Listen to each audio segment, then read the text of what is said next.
प्रणदार सुंदर सा जी। अज्ञानता के अंधकार में डूबा हुआ यह संसार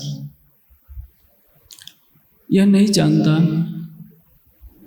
कि कहाँ है अक्षरातीत, कैसा है अक्षरातीत, हम कौन हैं, आए कहाँ से हैं, शरीर और संसार को छोड़कर जाना कहाँ है।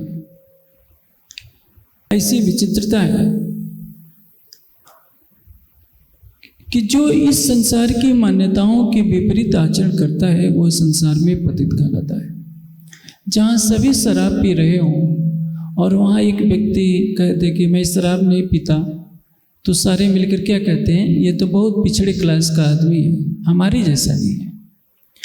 इस संसार में सच्चिदानंद परमात्मा को कोई साकार मानता है, कोई निराकार मानता है। साकार का स्वरूप भी माया का होता है और निराकार का स्वरूप भी माया का होता है। निराकार महामाया से, कारण प्रकृति से ये साकार जगत प्रकट होता है, किंतु साकार और निराकार से भी परे सच्चिदानंद परमात्मा कहाँ है, कैसा है, इसके बारे में कोई सोच नहीं पाता। प्राणनाथ जी की वाणी कहती है कि इन सपने में सबको भूल्या, किन्हों ने देखा पार, वितवित सो बहुसागर था या सुख व्यास के पुकार। ये स्वप्न है। सारी सृष्टि का रचनाकार भी स्वप्न में है। आप जानते हैं जिस आदि नारायण के स्वप्न से ये संसार बना है, उस आदि नारायण का असल स्वरूप तो माया से परे है। लेकिन जैसे आप यहाँ सो गए, सोते समय आप स्वप्न में राजकोट चले गए, तो राजकोट में जो आपका स्वरूप जाता है वह आपके यहाँ वाले स्वरूप को नहीं जानता। यहाँ वाले स्वरूप को तभी जानेगा जब उसकी निद्रा टूटे, सपना टूटे। लेकिन उसकी नींद के टूटते ही जो सपना देख रहा था उस तो सपना समाप्त हो जाएगा। अक्षर का मन स्वप्न देख रहा है, स्वयं को आदिनारायण के रूप में देख रहा है। अक्षर क्या है? साक्षात अक्षरातीत का सतंग है। अक्षर का मन स्वप्न में इस मोह सागर में स्वयं को नारायण के रूप में देख रहा है। महेश्वर तंत्र में कहा गया है कि नारायण रूपेण स्वयं पश्यत अक्षर। अक्षर ब्रह्म स्वयं को नारायण के रूप में जब देखता है और नारायण स्वप्न में सृष्टि का सर्जन करता है, जिस नीति के कारण, उसी नीति को क्या कहते हैं? निराकार मंडल। जिस नीति के कारण ये सपना चल रहा है, सपना का तात्पर्य क्या है? जगत का व्यवहार चल रहा है। जब उसके परे का बोध होगा तो इस सृष्टि का तो प्रलय हो जाएगा। जब प्रलय हो जाएगा तो न सूरज चांद सितारे रहेंगे, न अयोध्या रहेगी, न मथुरा रहेगी, न कैलाश रहेगा, न भारत रहेगा, न अमेरिका रहेगा। तो कौन बताएगा कि कहाँ है परमात्मा, कैसा है परमात्मा? इसलिए संसार में जो बड़े बड़े ज्ञानी भी होते हैं, बहुत दौड़े तो शून्य तोड़ी, आड़ी पड़ी निराकार। कोई 14 लोग की भक्ति से परे जाता है। वैसे तो इस संसार की कहानी क्या है कि वैकुंठ शून्य से परे कोई जा नहीं पाता। और ये नीत इतनी अनंत है, मोह का सागर ऐसा अनंत है कि बड़े बड़े ऋषि मुनि योगी यति भी ध्यान में लंबी लंबी समाधियां लगाते हैं, अपने स्वरूप को देखते हैं। योग साधना का अर्थ क्या होता है? हम स्वयं को परमात्मा से जोड़े। योग का अर्थ क्या होता है? दो का मिलन, हमारी आत्मा का मिलन उस परमात्मा से हो जाए, इसी को तो योग कहते हैं। लेकिन इस साधना के पीछे तत्व ज्ञान होना चाहिए कि हम किसकी साधना कर रहे हैं, धारणा किसकी कर रहे हैं। ज्योतिर्बिंद पर धारणा करते करते जब मन एकाग्र होता है तो आगे निराकार का मंडल आ जाता है, अनंत। उसको पार कैसे किया जाए? जब तक योग दर्शन कहता है कि समाधि स्थिति ईश्वर प्रणिधानात्, परमात्मा पर सर्वस्व समर्पण न हो जाए, अस्तित्व का समापन न हो जाए। निर्विष समाधि में क्या होता है? स्वयं के अस्तित्व का जब समापन हो जाता है, चेतना अपने शुद्ध स्वरूप में स्थित हो जाती है, एकादश द्वार में यदि प्रवेश कर गई तो बेहद का द्वार खुलता है। वह बेहद जहाँ सूर्य नहीं, चंद्रमा नहीं, विद्युत नहीं, अग्नि नहीं, जहाँ के कण कण में करोड़ों सूर्यों का प्रकाश है, करोड़ों चंद्रमा की शीतलता है, अनंत फूलों की सुगंध है, प्रेम है, सौंदर्य है, आनंद है। उस बेहद में कैसे कोई प्रवेश कर सकता है? परम धाम की तो बात दूर की रही है। आदि नारायण के द्वारा संसार में वेदों का प्रकटन होता है। उसी वेद में कहा है त्रिपाद ऊर्ध्व उदयित पुरुषा। इस बेहद से भी परे परम धाम है। आप सोचिए, जिस मोह सागर में अक्षर का मन अंड रूप होकर के तैरता है, अर्थात भ्रमण करता है, संकल्प करता है एको हम बहुश्याम, और मैं एक हूँ, अनंत रूप हो जाऊं। और आदि नारायण की ही तो लीला का विलास है, ये समस्त जगत देख रहा है। इत अक्षर को विलस्यो मन, 5 तत्व 14 भवन, या में महाविष्णु मन, मन थे त्रिगुण, या थे तीर्चर सब उत्पन्न। आप देखेंगे कि शास्त्रों में अक्षर ब्रह्म का वाचक किसको कहते हैं? जिस नाम से बोला जाए। ओम को अक्षर का वाचक नाम कहा गया है। जो यथार्थ में अक्षर है, उसी का प्रतिबिंब, उसी के मन का प्रतिबिंब आदि नारायण है। जैसे आपका जो नाम यहाँ होगा, सपने में भी आप जाएंगे कहीं तो आपका वही नाम चलता रहेगा। अक्षर का स्वाप्निक स्वरूप है आदि नारायण। अक्षर को जब ओम कहा जाता है तो आदि नारायण को भी ओम कहा जाता है। और उसी आदि नारायण के संकल्प से अनंत सृष्टि की रचना हो रही है। आदि नारायण को जब निराकार से परे का बोध होगा तो सृष्टि का तो प्रलय हो जाएगा। मैंने पहले ये बात कही। इसलिए इस सृष्टि में चाहे कोई कितना भी बड़ा विद्वान बन जाए, कितना भी बड़ा योगी हो जाए, निराकार से या आदि नारायण से परे की कोई सोच नहीं पाता। अब जो कह देगा कि निराकार से परे भी कुछ है, वाणी क्या कहती है? निराकार के पार थे, 3 पार के भी पार। वेद क्या कहते हैं? त्रिपाद ऊर्ध्व उदयित पुरुषा। परमात्मा तो वेद से भी परे है। अगम पार अपार पार, तहाँ है तेरा करार। सारा संसार तो कहाँ भटका रह गया? अगम, उस निराकार को, जिसमें आज तक फिरे जहाँ थे नारायण, नाम धरे निगम, शून्य पार ना ले सके, हटके खाए आदगा। अगम का अर्थ क्या होता है? जिसको पार करने की सामर्थ्य किसी के पास ना हो, जो मन बुद्धि से परे हो। हमारी जो ये सृष्टि है 14 लोकों के इस ब्रह्मांड के, जिसमें 14वां लोक वैकुंठ आता है, इसका अस्तित्व क्या है? जैसे समुद्र के अंदर असंख्य बुलबुले उठते हैं और डूब जाते हैं, उन बुलबुलों में हमारा एक बुलबुला है 14 लोकों का ब्रह्मांड, और पल भर में सृष्टि महाशून्य में डूब जाने वाला है। आप देखिए कि 14 लोकों का ब्रह्मांड जैसा हमारा ये जो सौर मंडल है, इस सौर मंडल जैसे करोड़ों सौर मंडल आकाश गंगा में प्रकट होते रहते हैं, उसी में डूबते रहते हैं, कोई और छोर नहीं है। और इस एक छोटी सी हमारी पृथ्वी पर 8 अरब लोग रहते हैं, अलग अलग मान्यताओं के मानने वाले लोग होते हैं। सच्चिदानंद परमात्मा क्या है? सबसे बड़ी कमी क्या होती है? मनुष्य अपने समान मान लेता है। हाँ, प्रेम में उसका अधिकार है।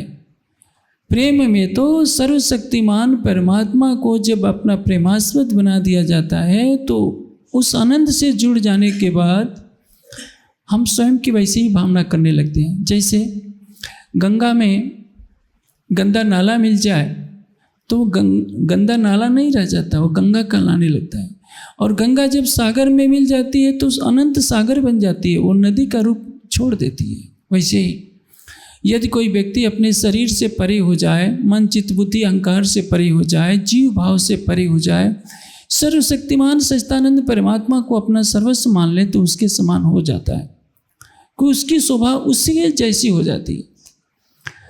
इसी भावना को ध्यान में रखते हुए मनीषियों ने प्रयास किया है कि परमात्मा के स्वरूप को किसी ने महापुरुषों के रूप में देखा, किसी ने भगवान राम को आराध्य माना, किसी ने योगेश्वर श्री कृष्ण को आराध्य माना, किसी ने शिव जी को आराध्य माना, किसी ने ग्रंथों में डुबकी लगाई तो आदि नारायण को अपना सर्वस्व मान लिया। और ये सच है।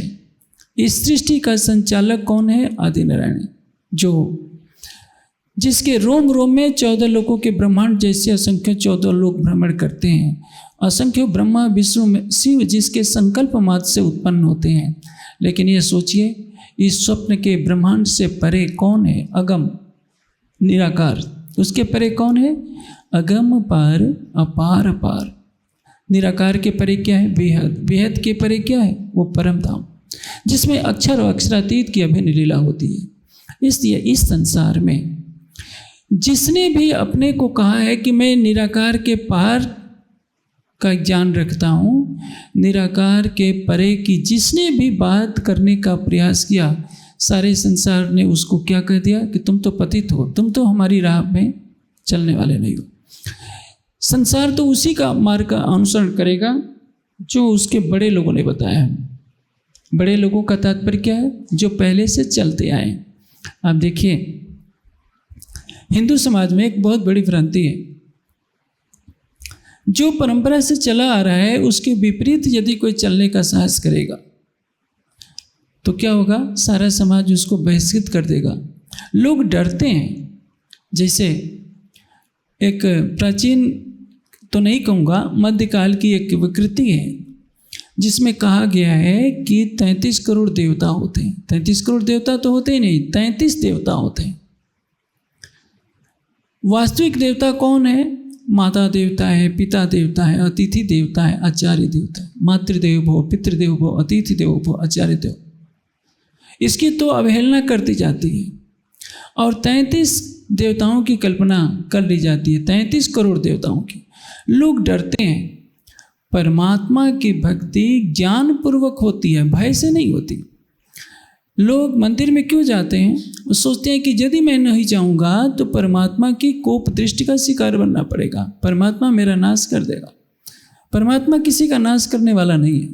हाँ, लेकिन जो परमात्मा के चरणों से दूर रहता है वो जन्म मरण के चक्र में भटकता रहता है, दुख के सागर में गिरता रहता है। जो परमात्मा से प्रेम करता है, परमात्मा का ज्ञान, प्रेम, आनंद उसके अंदर समाहित हो जाता है। और जो परमात्मा से दूर रहता है, वेद कहते हैं यस्य छाया यस्य मृत्यु तत्कस्मै देवाय हवसा विधेयमा। जिसके चरणों की शरणागत ही जीवन है, अमृत है, और जिसके चरणों से दूर हो जाना ही मृत्यु है।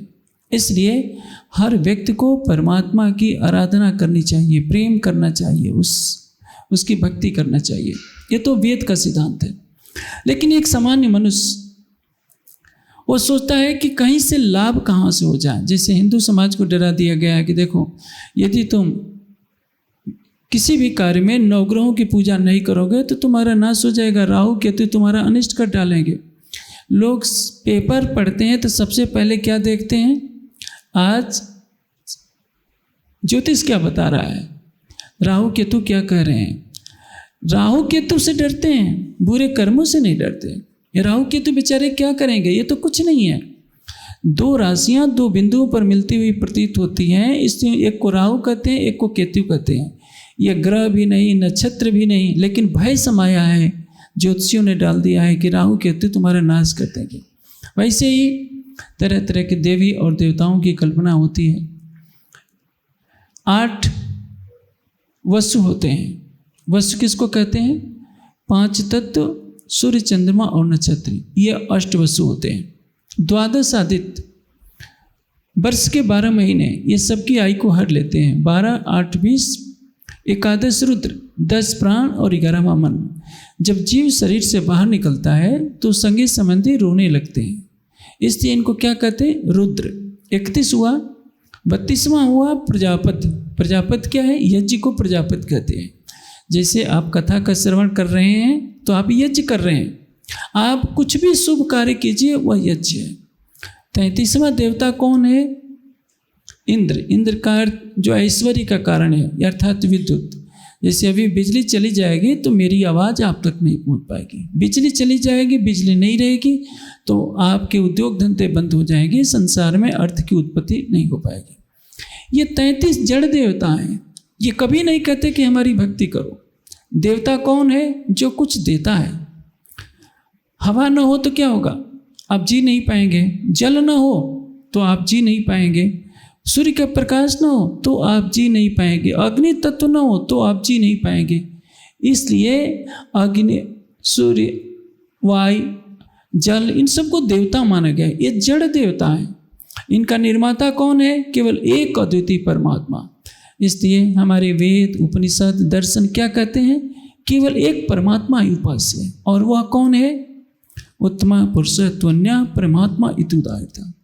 एकमात्र उत्तम पुरुष ही परमात्मा है, जिसको कहते हैं अक्षरातीत, क्षर अक्षर के पार है। पिया अक्षरातीत आधार बिन संबंध न पाइए, कोटिन करे आचार। लेकिन आज हिंदू समाज से पूछिए अक्षरातीत कौन है, कहेगा कि हमें क्या मतलब, हम तो खोटियार देवी की आराधना करेंगे, उमिया देवी की आराधना करेंगे, राहु केतु की आराधना करेंगे। क्यों? क्योंकि बेचारों के पास परम धाम का ज्ञान नहीं, वेद का ज्ञान नहीं, उपनिषद का ज्ञान नहीं, दर्शन शास्त्रों का ज्ञान नहीं। उनको कौन बताएगा? श्री कृष्ण ने आज से 5000 वर्ष पहले कुरुक्षेत्र के मैदान में कहा था कि हे अर्जुन, यस्मात् क्षरात् अतीतो, क्षर से जो परे है, अक्षरात् अपि च उत्तमा, क्षर और अक्षर से परे उत्तम पुरुष ही केवल परमात्मा है। लोके च वेदे अस्मिन् प्रार्थितः पुरुषोत्तमा, जो संसार में और वेद में पुरुषोत्तम कहा जाता है। क्षर और अक्षर से परे जो उत्तम पुरुष है,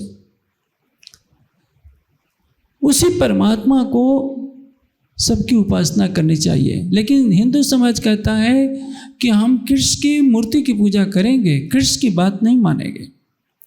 हम वेद को तो मानेंगे, लेकिन वेद की आज्ञा को नहीं मानेंगे, न उपनिषद को मानेंगे, न गीता को मानेंगे। हम तो जो प्रवाह से चला आ रहा है केवल उसको मानेंगे, और यही सबसे बड़ी भूल है।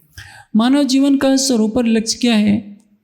हम सच्चिदानंद परमात्मा को जानें, उससे प्रेम करें।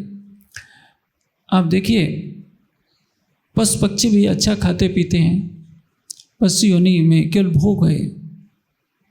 धर्म की ही अधिक विशेषता है। धर्म ही तेषाम् अधिको विशेषो धर्मेण हीना पशुभिः समाना।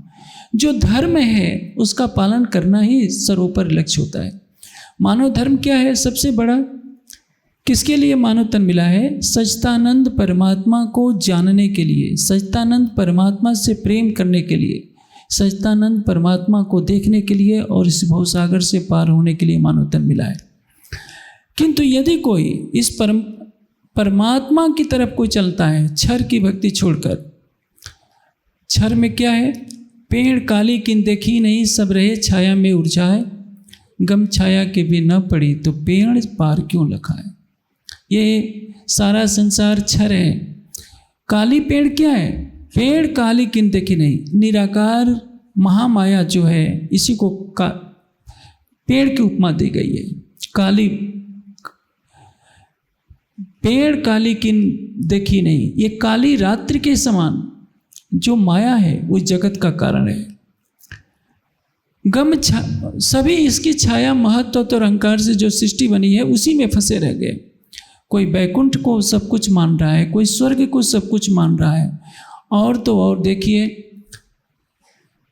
आप गांव में जाएंगे तो ग्राम देवता का स्थान बना होता है, कुल देवता का स्थान बना होता है, ईंट का चबूतरा होता है, कहते हैं कि हमारे घर का देवता है। जो घर में तुम्हारे देवता हैं, माता पिता आचार्य, उसको तो तुम प्रणाम भी नहीं करते, मिट्टी के चबूतरे को तुम सब कुछ खिलाते पिलाते हो।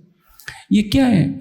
जब दुनिया इसको नहीं छोड़ पाएगी तो नारायण तक कहाँ पहुँचेगी? नारायण से भी परे जो महामाया है उसको कैसे पार करेगी? उसके परे जो बेहद है, बेहद के परे अक्षर है, और अक्षर के परे अक्षरातीत है, उसको कैसे पार कर पाएगी?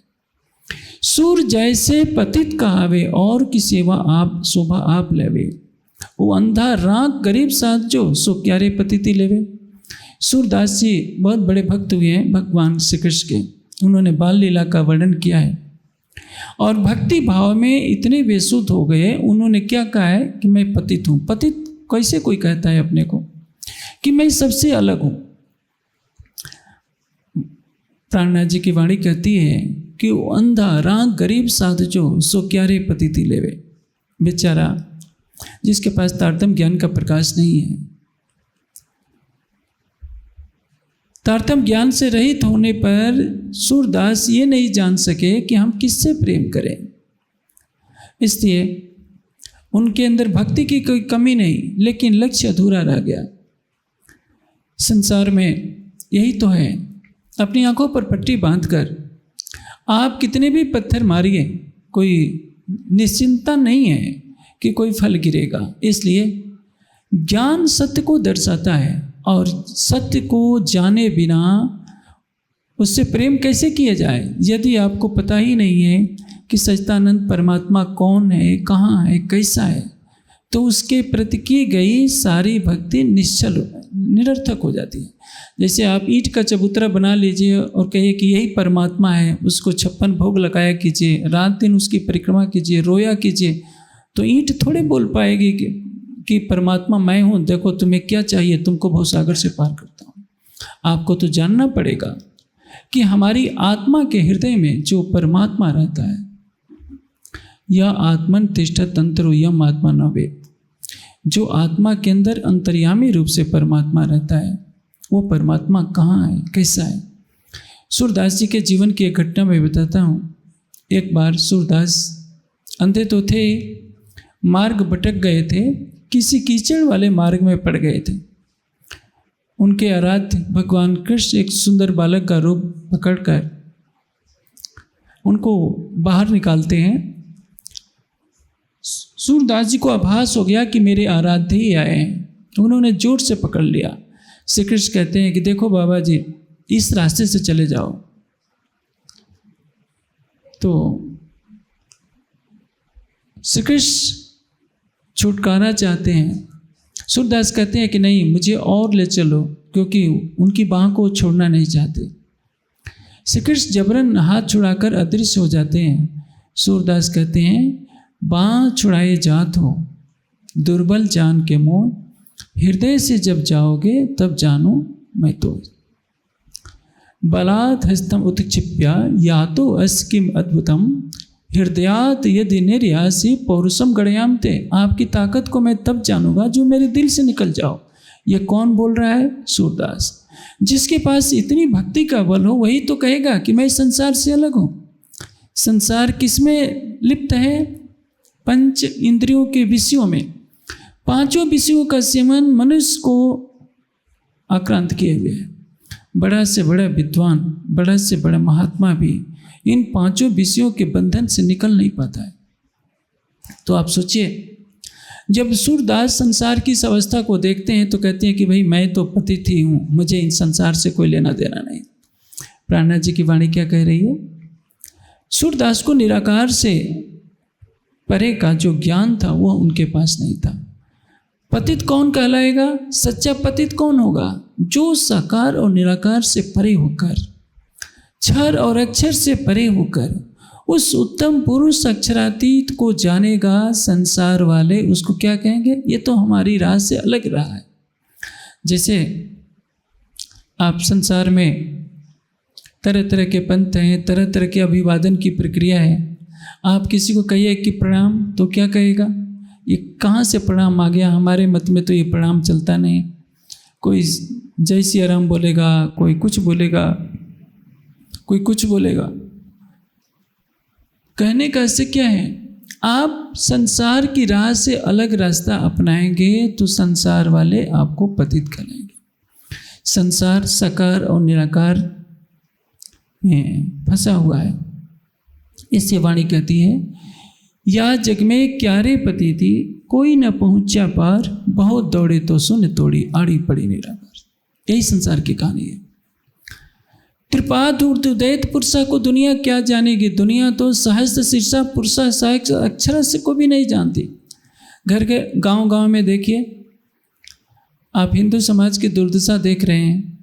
कहीं शालिग्राम की पूजा होती है, कोई शिवलिंग की पूजा होती है। जो सच्चिदानंद परमात्मा है, योगेश्वर श्री कृष्ण ने क्या कहा था? ईश्वर सर्वभूतानां हृदय देशे तिष्ठति अर्जुन। परमात्मा सभी प्राणियों के हृदय मंदिर में, हृदय में मंदिर उसने हमेशा से बना रखा है। लेकिन हृदय में माया का प्रवेश है। जन्म जन्मांतरों की वासना हृदय में स्थित चित्त के अंदर बनी हुई है और विषयों के पीछे भागा जा रहा है। कबीर जी ने एक बहुत ऊंची बात कही है, जल बिच मीन प्यासी। मछली पानी के अंदर है और प्यास के मारे तड़प रही है। वैसे ही जब तक वास्तविक बोध नहीं होता संसार में कौन है परमात्मा, कहाँ है परमात्मा, कैसा है परमात्मा, उसके पहले आप कितना भी पूजा पाठ कीजिए, परमात्मा के नाम से की गई भक्ति निष्फल तो नहीं जाती है, लेकिन हाँ, अज्ञानता पूर्वक की गई भक्ति निष्फल हो जाती है। इसलिए प्रेम का प्राण क्या है? ज्ञान। और ज्ञान का प्राण क्या है? प्रेम। दोनों एक दूसरे के पूरक हैं। साइकिल में आगे का पहिया नहीं रहेगा तो भी साइकिल नहीं चलेगी, पीछे का पहिया निकाल दीजिए तो भी साइकिल नहीं चलेगी। यदि आपके पास केवल ज्ञान ही ज्ञान है, प्रेम नहीं है, तो आपका हृदय सूना हो जाएगा। और यदि आपके पास केवल प्रेम ही प्रेम है, ज्ञान नहीं है, तो भी आप भटक जाएंगे। आपको लक्ष्य ही नहीं पता रहेगा कि हम भक्ति करें तो किसकी भक्ति करें। इसलिए महामिति जी की आत्मा कह रही है कि या जग में ये क्यारे पतिति, कोई न पहुंचा पार, बहुत दौड़े तो सुन तोड़ी, आड़ी पड़े निराकार। वाणी कहती है, जगपत जग में बड़ा जोरावर, तीन मार चरण तल लिया। समस्त जगत का रचनाकार कौन है? आदि नारायण। कोई भी व्यक्ति समाधि कितनी भी लगाए, जैसे रामकृष्ण परमहंस समाधिस्थ होते हैं, विवेकानंद को उन्होंने समाधिस्थ कराया, समाधि तक पहुंचा दिया। विवेकानंद 3 दिन 3 रात लगातार बैठे रहे। रामकृष्ण परमहंस भी 72 घंटे लगातार बैठे रहे। जानते हैं इनको कहाँ का अनुभव हुआ? आदि नारायण, निराकार। निराकार से परे कोई जा नहीं पाता। तो हिंदू समाज का तो एक बहुसंख्यक वर्ग किसकी पूजा करता है आप जानते हैं। गणेश जी का जब समय आता है, गणेश चतुर्थी का, तो पूरे गुजरात महाराष्ट्र में गणेश जी की पूजा होती है। बंगाल में दुर्गा की पूजा होती है, लक्ष्मी सरस्वती की पूजा होती है। गांव-गांव के मंदिरों में शालिग्राम की पूजा होती है। इनको आप जा कर के बताइए कि गीता में लिखा है उत्तम पुरुष अक्षरातीत की भक्ति कीजिए, तो आपकी बात कौन सुनेगा? आपके ऊपर पत्थर पड़ेंगे, आपको समाज से बहिष्कृत कर दिया जाएगा और संसार कहेगा कि यह तो धर्म भ्रष्ट है, हमारी भक्ति में बाधा डाल रहा है। यह ऐसा संसार है। और इस अज्ञानता के अंधकार में भटकते हुए संसार को परम धाम का स्वलीला अद्वैत सच्चिदानंद परमात्मा का ज्ञान सुनाना एक टेढ़ी खीर होता है। क्योंकि संसार जिस राह में चल पड़ा है, यदि उसको आप छेड़ेंगे, कोई अफीम खाकर भले ही नशे में गिरा हो, कीचड़ में, आप जाकर उसको प्रवचन देना शुरू कर दो कि अफीम नहीं खाना चाहिए, बहुत गलत चीज़ है, तो क्या करेगा? आपका अच्छी तरह से स्वागत कर देगा। इसलिए संसार जो मोह सागर में उत्पन्न हुआ है, वो इस मोह सागर को छोड़ना नहीं चाहता। जो खारे जल की मछली है, खारे जल को छोड़कर मीठे जल में रहना पसंद नहीं करती। अगम के पार जो अलग कहावे, मैं 300 जाए जुत किया। निराकार के परे क्या है? निराकार के परे है बेहद। इन आत्म को घर यही अक्षर है, ये तो पारब्रह्म परकाया। देखिए, निराकार क्या है? जो परमात्मा है, उसके लिए वेद में बहुत सरल भाषा में कह दिया गया है कि अनंत सूर्यों के समान प्रकाशमान है परमात्मा। और कहाँ है? तमसा परस्तात्, तमस के परे आदित्य वर्णा है, अखंड स्वरूप वाला है, सूर्य के समान प्रकाशमान है और माया के अंधकार से सर्वथा परे है। संसार ये नहीं समझ पाता। कभी कभी हिंदू समाज पर तरस भी आता है कि सारे संसार में आप जाइए तो हिंदू सबसे अधिक शाकाहारी होता है, सबसे अधिक सहिष्णु होता है, सहनशीलता है, लेकिन ज्ञान का प्रकाश नहीं है। वेद में क्या लिखा है, गीता में क्या लिखा है, कम से कम 700 श्लोकों की गीता को भी ये हिंदू समाज पढ़ लेता तो आदित्य वर्ण तमसा परस्तात् को तो गीता भी मानती है कि आदित्य वर्ण स्वरूप वाला है। गीता ही कहती है कि उत्तम पुरुष तु अन्य परमात्मा इति उदाहृता। और गीता एक बहुत ऊंची बात कहती है कि पुरुष स पर पार्थ भक्त्या लभ्यस्तु अनन्या। अनन्य परा प्रेम लक्षण भक्ति से परमात्मा प्राप्त होता है। मैं बार बार इस श्लोक को उद्धृत करता हूँ। हिंदू समाज ये मानने के लिए तैयार नहीं है। गीता का कथन क्या है? जैसे एक पतिव्रता का एक ही पति होता है। आपने सीता सावित्री का उदाहरण देखा होगा। सीता वन में चली जाती है, रावण धमकाता है कि यदि तुम्हें तुमने 1 माह के अंदर मुझे पति रूप में स्वीकार नहीं किया तो तुम्हारे मांस को मेरे रसोई घर में पकाकर खा लिया जाएगा। सीता को कोई भय नहीं है, सीता को मरना स्वीकार है, लेकिन राम के अतिरिक्त रावण को पति बनाना स्वीकार नहीं है। इसलिए सीता का नाम आज तक लिया जाता है, सावित्री का नाम लिया जाता है, अनसुईया का नाम लिया जाता है, जिसने अपने तपोबल से सच्चे प्रेम के बल पर ब्रह्मा विष्णु शिव को भी 6 माह का बालक बना दिया। ये तो पौराणिक कथाएं हैं। गीता यही कहती है, एक सच्चिदानंद परमात्मा को अपनी आत्मा का प्रीतम मानो, पुरुष स परा पार्थ, जो अक्षर से परे उत्तम पुरुष अक्षरातीत है, कैसे प्राप्त होगा? अनन्या पुरुष स परा पार्थ भक्त्या लभ्य तु अनन्यया, अनन्य परा प्रेम लक्षणा भक्ति, कि उसके से अतिरिक्त अन्य कोई भी न हो। और पुरुष कौन है? उत्तम पुरुष।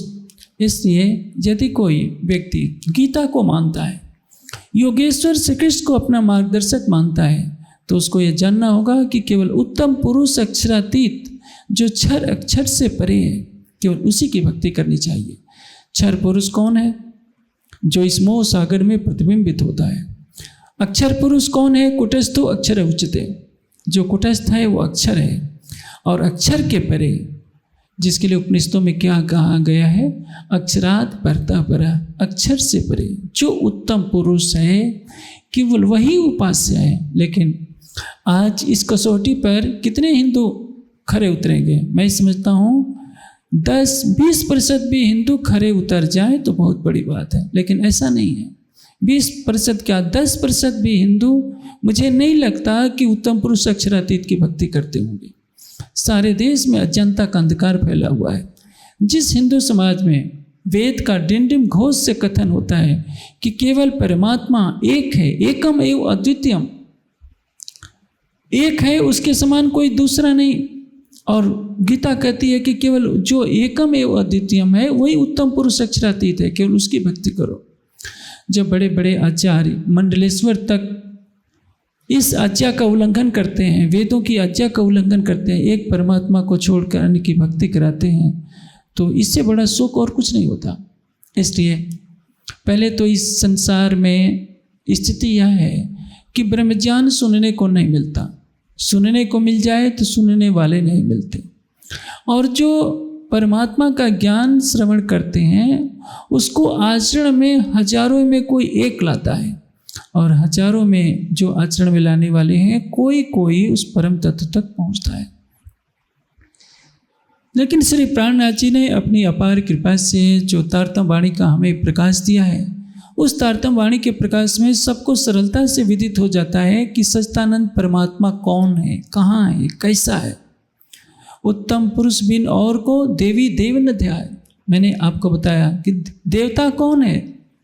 जो सत्य का आचरण करता है, धर्म का आचरण करता है, आपको कुछ देता है। माता ने जन्म दिया है, पिता ने पालन पोषण किया है, आचार्य ने ज्ञान दिया है, पति पत्नी की रक्षा करता है तो पति देवता हुआ, पत्नी देवी हुई। ये प्रत्यक्ष चेतन देवता है, इनको तो कोई पूजेगा नहीं। गांव के बाहर ईंट का चबूतरा होगा, पत्थर का चबूतरा होगा, उसको ले जाकर 56 भोग खिलाएंगे। मैंने आपको अभी बताया था थोड़ी देर पहले कि अभी आप इतने कक्ष में बैठे हो, आपको 2 मिनट के लिए ऑक्सीजन न मिले तो क्या होगा? कोई यहाँ से जीवित नहीं जा पाएगा। इन 5 तत्वों से हमारा शरीर बना है, 5 तत्वों का ब्रह्मांड बना है। ये जड़ देवता है। देवता की पूजा किया, पूजा किसको कहते हैं? सत्कार को। भक्ति किसको कहते हैं? प्रेम से हृदय समर्पित करने को।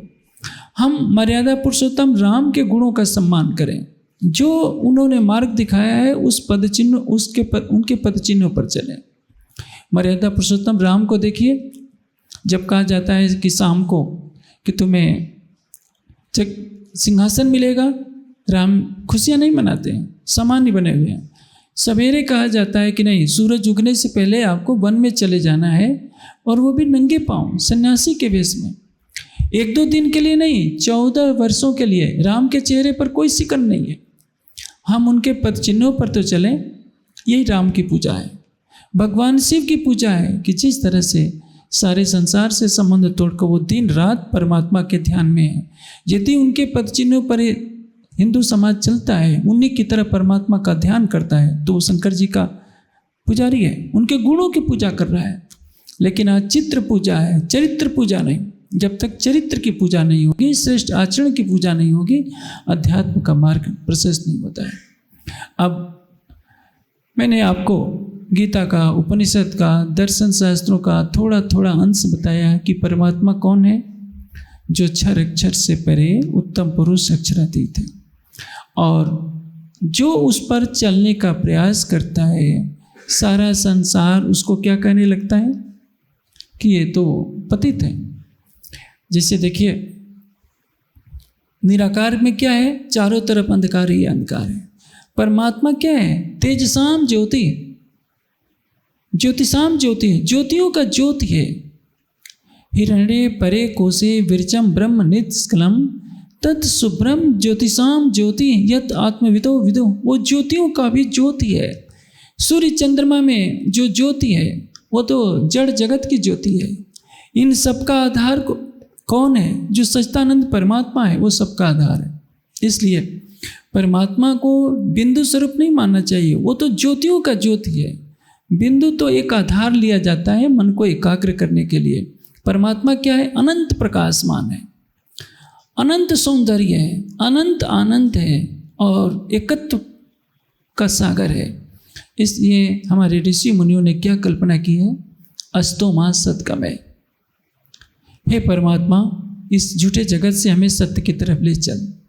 तमसो मां ज्योतिर्गमय, अज्ञानता के अधिकार से मुझे शाश्वत प्रकाश की तरफ ले चल।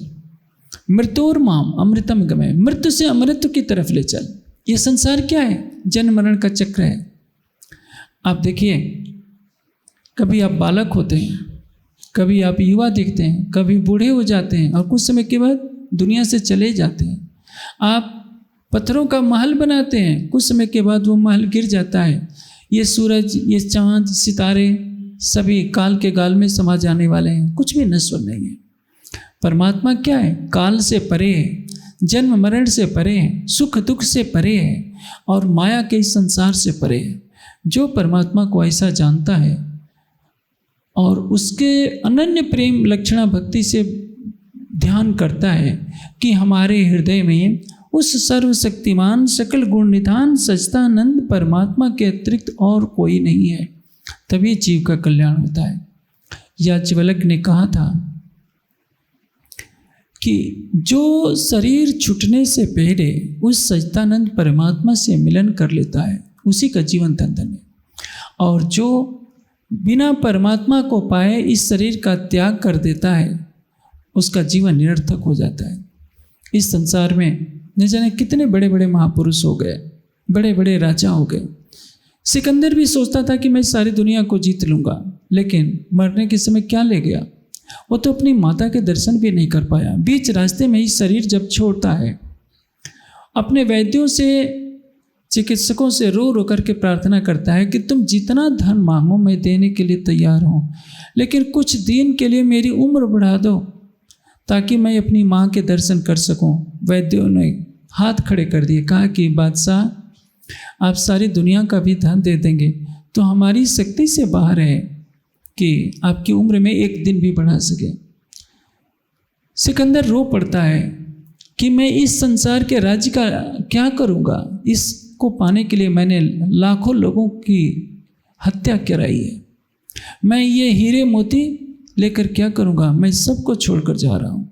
इसलिए उसने कह दिया कि देखो शरीर छूटते ही मेरी दोनों हाथों को मेरी कफन के दाएं बाएं लटका देना ताकि संसार देख सके कि सारी दुनिया को जीतने का सपना देखने वाला सिकंदर आज खाली हाथ जा रहा है।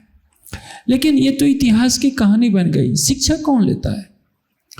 यक्ष ने युधिष्ठिर से पूछा था कि हे युधिष्ठिर बताओ संसार में सबसे बड़ा आश्चर्य क्या है। उन्होंने कहा, युधिष्ठिर कहते हैं कि देखिए दूसरों को मरते हुए देखकर कोई यह नहीं सोचता है कि मुझे भी मर जाना पड़ेगा, यही सबसे बड़ा आश्चर्य है। दूसरों की शोक सभा में लोग जाते हैं लेकिन ये कोई नहीं सोचता कि एक दिन मेरी भी शोक सभा मनाई जानी है, मेरी भी अर्थी निकलेगी, मेरे शरीर को भी जलाया जाएगा। यदि कोई व्यक्ति इतना जान जाए कि नहीं मेरे भी शरीर का ऐसे ही अंत होगा, तो हर कोई ज्ञानवान हो जाए।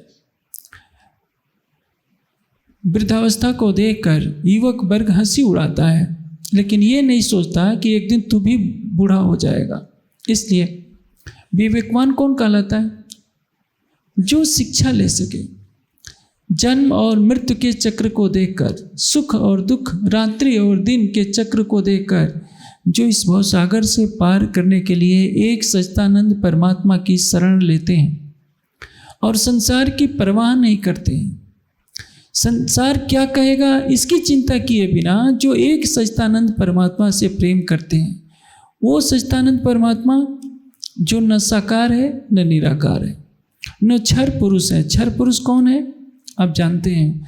अक्षर का प्रतिबिंबित स्वरूप जो मोह सागर में स्वयं को नारायण के रूप में देखता है, वो क्षर है।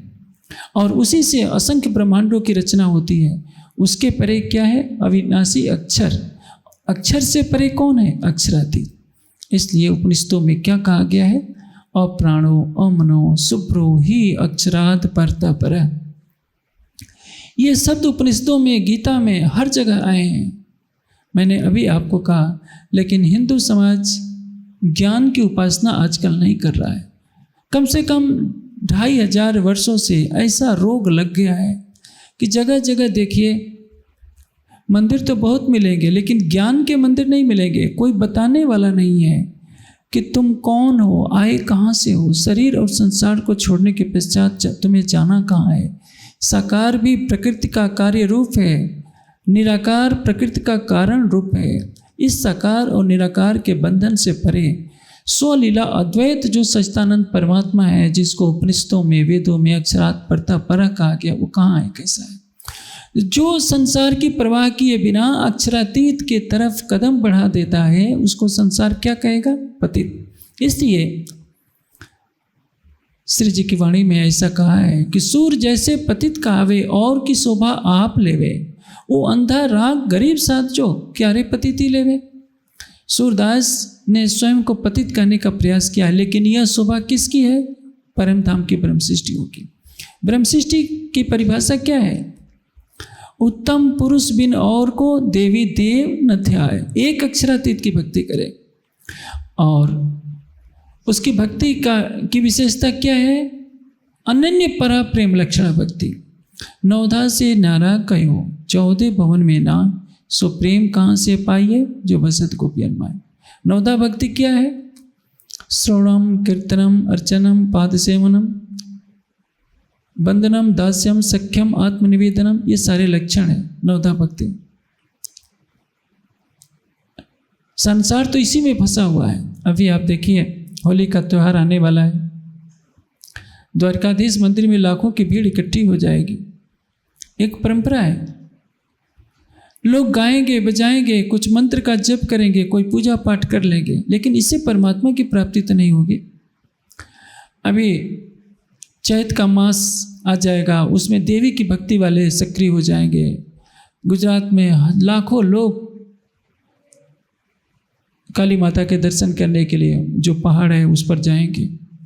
ऐसे ही ऐसे मनुष्य शांति की खोज में जहाँ जहाँ भटकता है, लेकिन शांति कहाँ मिलेगी? उपनिषदों ने क्या कहा? तम आत्मस्थम ये अनपसंत धीरा, अपनी आत्मा में स्थित होकर जो धैर्यशाली पुरुष होता है उस परमात्मा को देखता है। तेसाम शांति शाश्वतम न इतरेसाम, उसी के पास शांति है। जो लोग अपने हृदय मंदिर में क्षर अक्षर से परे अक्षरातीत का ध्यान नहीं कर सकते, उससे प्रेम नहीं कर सकते, न उसके पास, न तो उनके पास शांति हो सकती है, न उनके पास शाश्वत आनंद हो सकता है। संसार में जो कुछ दिखाई देता है वो आनंद नहीं है, एक तृष्णा है। लगता है कि यही तो आनंद है। कोई करोड़ रुपया कमा लेता है तो क्या सोचता है, मैं बहुत सुखी हूँ। धन क्या देगा आपको? धन आपको अच्छे वाहन उपलब्ध करा सकता है, आप 50 लाख की कार में घूम सकते हैं। धन आपको अच्छे भोजन दे देगा, धन आपको अच्छे भवन दे देगा, इसके अतिरिक्त और क्या देगा? एक कवि ने क्या कहा है, चाह नहीं चिंता नहीं मनुआ बेपरवाह, जाको कुछ नहीं चाहिए सोई संसार। संसार सबसे बड़ा राजा कौन है?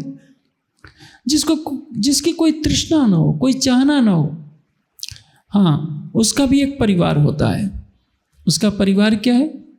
सत्य ही जिसका मित्र हो, धैर्य ही जिसका पिता हो, क्षमा जिसकी माता हो, शांति जिसकी पत्नी है, दिशाएं जिसके वस्त्र हो, दोनों हाथों का सिरहाना ही जिसका तकिया हो, वृक्षों से गिरे हुए फल ही जिसका आहार हो। ऐसे योगी को किसी का भय नहीं होता। वो चक्रवर्ती सम्राट की तरह रहता है। चक्रवर्ती सम्राट को तो कुछ चिंता खा सकती है कि मेरे राज्य का क्या होगा।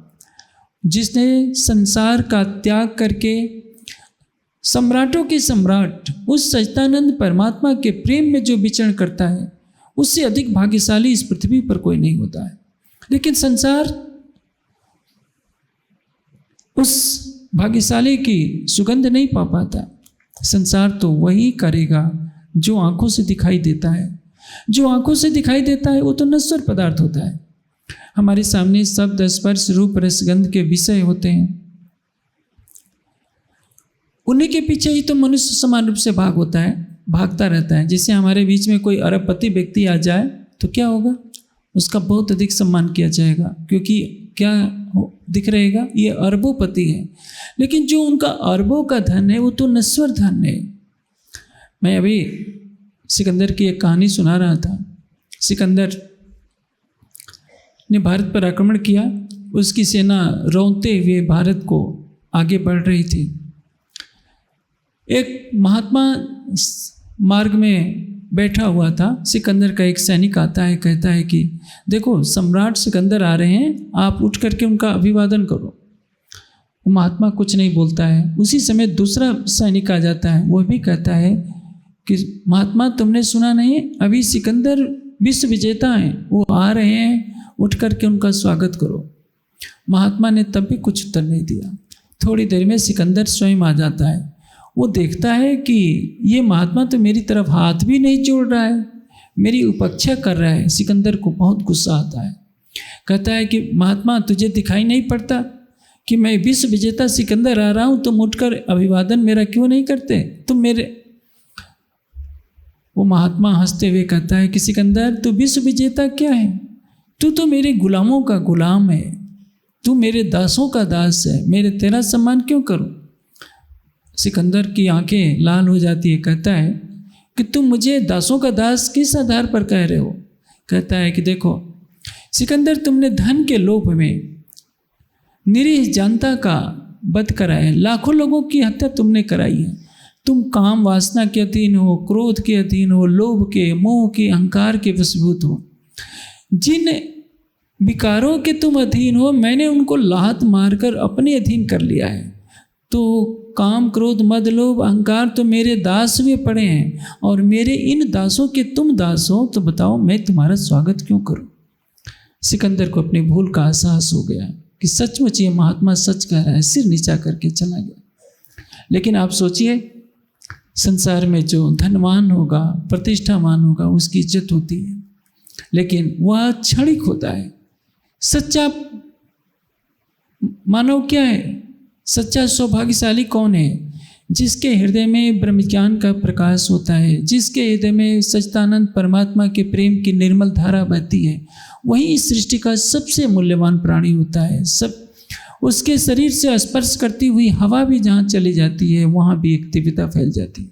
इसलिए प्राणनाथ जी की तारतमवाणी हमारे लिए एक महान संदेश लेकर के आती है कि पार ब्रह्म तो पूरन एक हैं, ये तो अनेक परमेश्वर कहावे, अनेक पंथ सब जुदे जुदे, और सब कोई शास्त्र बुलावे। हमें क्या करना है?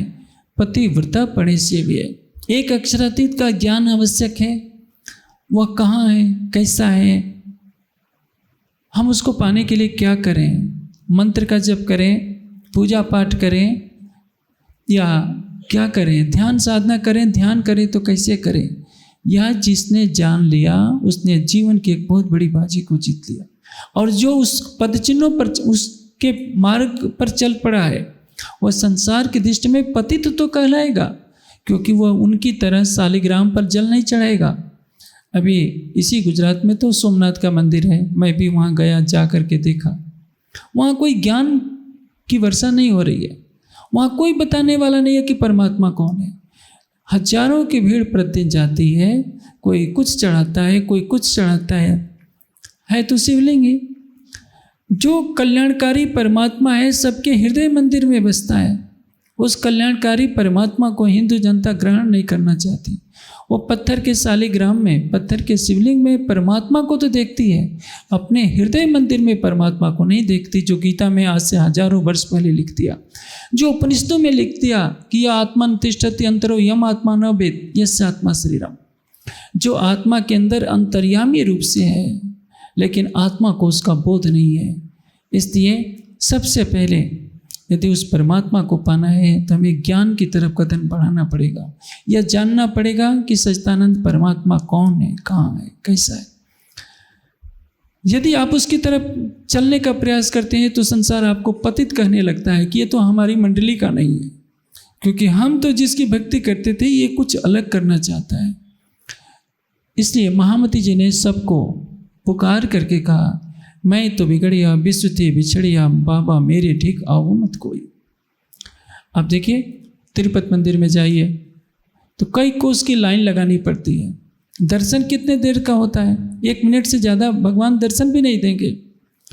यदि आप 1-2 लाख 5 लाख दे सकते हैं तो विशेष मार्ग से आपको दर्शन थोड़ी देर ज़्यादा के लिए मिल जाएगा।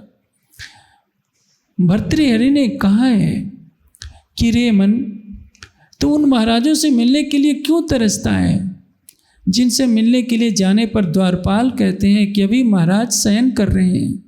तू सम्राटों के सम्राट उस सच्चिदानंद परमात्मा से मिलने का इच्छुक क्यों नहीं होता, जिससे मिलने के लिए जाने पर कोई रोकने वाला नहीं होता। इसलिए हिंदू समाज अपनी अंतरात्मा से पूछे कि जो हृदय मंदिर में क्षर अक्षर से परे अक्षरातीत का प्रेम बसता है, आनंद बसता है, अपनी अंतर्दृष्टि, अपनी आत्मा के चक्षुओं को खोलकर उसको देखने का प्रयास क्यों नहीं करता। वो तो आजकल क्या करता है आप जानते हैं। अभी ये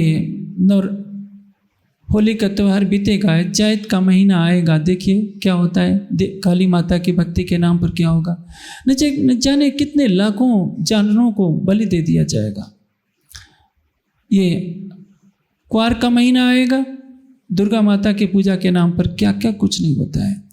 ये क्यों होता है? क्योंकि हिंदू समाज अपने ही ग्रंथों से दूर हो गया है, अपने ऋषि मुनियों की वाणी से दूर हो गया है। इसीलिए तो प्राणनाथ जी की वाणी जो जन जन को पुकार पुकार करके कह रही है कि सबका परमात्मा कौन है, पार ब्रह्म तो पूरन एक है। परमेश्वर अनेक नहीं होता, सबका, ईश्वरों का ईश कौन है, जो हमारी आत्मा का प्रीतम है। इसलिए तो हम कहते हैं उसको प्राणनाथ, जो हमारे जीवन का आधार है, जिसके बिना हमारा अस्तित्व नहीं। और यदि हर कोई ये मान ले कि हमारे जीवन का आधार कौन है, अक्षरातीत, हमारे प्रेम का आधार कौन है, अक्षरातीत, हमारे आनंद का आधार कौन है, अक्षरातीत, वही हमारा सर्वस्व है, तो आज सारे संसार का कायाकल्प हो जाए। लेकिन ये मार्ग इतना सरल जैसा दिखता है, सरल भी नहीं है। पहले तो संसार नहीं छोड़ेगा, तभी तो उन्होंने पुकार करके कहा, मैं तो बिगड़िया विश्व थी बिछड़िया, बाबा मेरे ठीक आओ मत कोई। बेर बेर बरजत हो रे बाबा, नहीं तो जो मैं बिगड़ेगा सोई। जैसे मैं बिगड़ा हूँ तुम भी बिगड़े हुए कहलाओगे। संसार मुझको पतित कहता है, तुम भी पतित कहलाओगे। लेकिन पतित कहलाना भी सौभाग्य की बात होती है। सूरदास जी ने अपने समर्पण की भावना को दर्शाने के लिए कि मैंने प्रीतम को पाने के लिए अपनी दोनों आंखें फोड़ डाली है, मुझे संसार से कोई लेना देना नहीं, मैं पतित हूँ। महामती जी की आत्मा कहती है कि सूरदास जी, यह सौभाग्य केवल परम धाम की ब्रह्मात्माओं की है। और उनके लिए क्या है, विरहा नहीं ब्रह्मांड में बिना सुहागे नार। परम धाम की आत्माएं ही सच्चिदानंद परमात्मा के प्रेम में डुबकी लगाती हैं, विरह में तरसती हैं। इसलिए केवल वही पतित कहलाने की अधिकारिणी है। अब अक्षर के पार में युद्ध बनाऊं, सकल आओ धंग साजूं। हमें अक्षर से परे उस अक्षरातीत को पाना है तो क्या करना होगा? पहली चीज श्रद्धा, दूसरी चीज समर्पण, तीसरी चीज क्या है? विरह प्रेम, तीसरी विरह, चौथा प्रेम। श्रद्धा आपके पास रहेगी तो उसकी खोज करेंगे कि कहाँ है परमात्मा। श्रद्धा से ही ज्ञान प्राप्त होता है, ज्ञान से विश्वास परिपक्व होता है, विश्वास से समर्पण की भावना आती है, समर्पण होते ही विरह प्रेम की रसधारा बहती है और उसमें आपका प्रीतम कहीं दूर नहीं है। आपको द्वारकाधीश नहीं जाना होगा, सोमनाथ मंदिर की परिक्रमा नहीं करनी होगी, वो जो देवी का मंदिर, जो काली माता का मंदिर है पहाड़ की चोटी पर, वहाँ उतनी ऊंचाई पर चढ़कर परिक्रमा नहीं करनी होगी। कहाँ मिलेगा? आपको अपनी आत्मा के हृदय मंदिर में मिलेगा। वो प्राण की नली से भी निकट है। यही तो संसार को पता नहीं है। संसार बाहर देखता है, बाहर देखने वालों के लिए कबीर जी ने एक बहुत ऊंची बात कही है कि कस्तूरी कुंडल बसे मृग ढूंढे बनमाए, ऐसे घटी घटी नाम है दुनिया देखत ना है। वैसे तो इस दोहे को निराकारवादी भी प्रयोग करते हैं कि कण-कण में वही फैला हुआ है, लेकिन कण-कण में तो निराकार का स्वरूप, कारण प्रकृति का स्वरूप व्यापक है। परमात्मा की सत्ता इस कण-कण में है, परमात्मा का स्वरूप इससे परे है। परमात्मा जो निराकार के पार है, उसके बारे में वाणी कहती है कि कोई कहे ए कछुए नहीं तो ये भी क्यों बनी आवी, जो या में ब्रह्म सत्ता न होती तो ब्रह्मांड नाथ की न रहने पावी। सारी सृष्टि उसी सर्वशक्तिमान की सत्ता के अधीन चल रही है, उसकी सत्ता से परे कुछ भी नहीं है। ऐसा कोई भी कार्य नहीं है जो उसको पता न हो। मनुष्य जब मंदिर में जाता है तो सोचता है कि भगवान तो मंदिर में बैठे हैं, चलो बाहर किसी की कोई चीज़ उठा लेते हैं।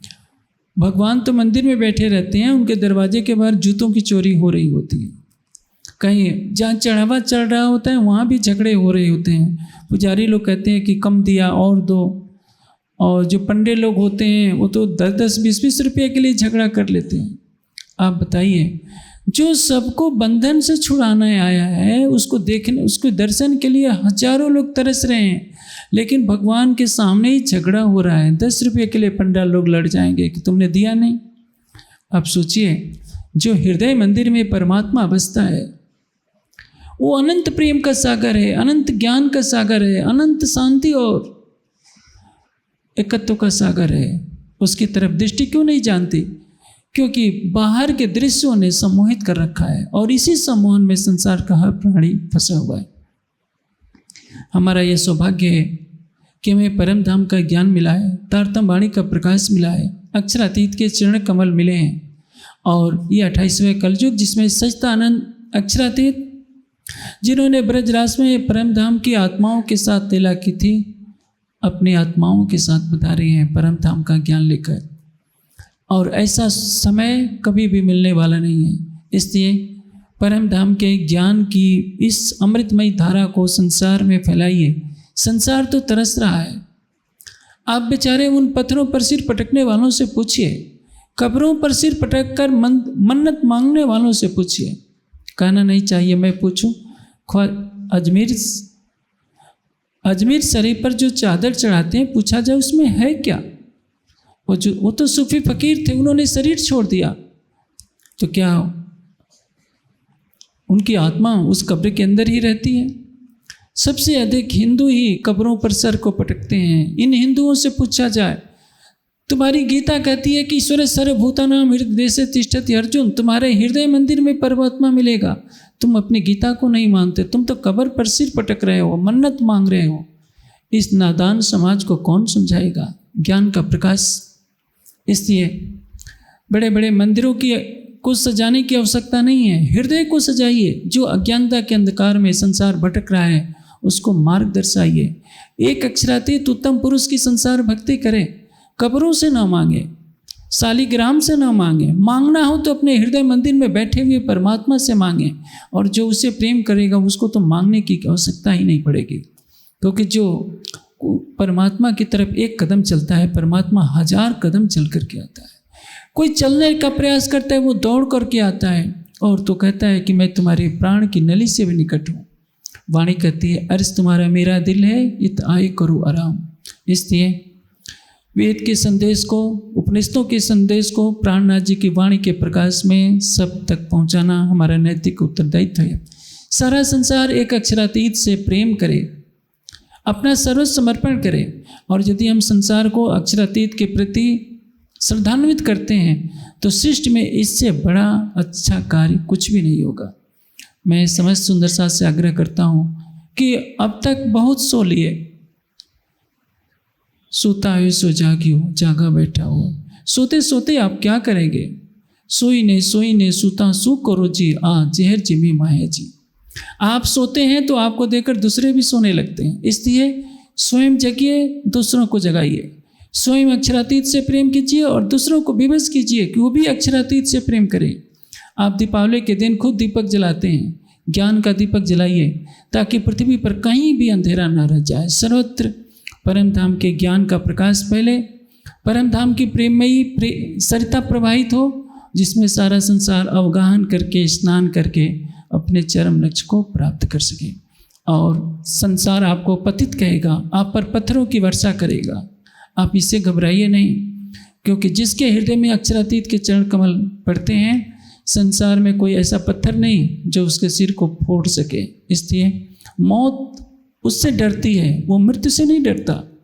आप संसार में परम धाम के ज्ञान का प्रकाश फैलाइए, यही मेरी शुभकामना है।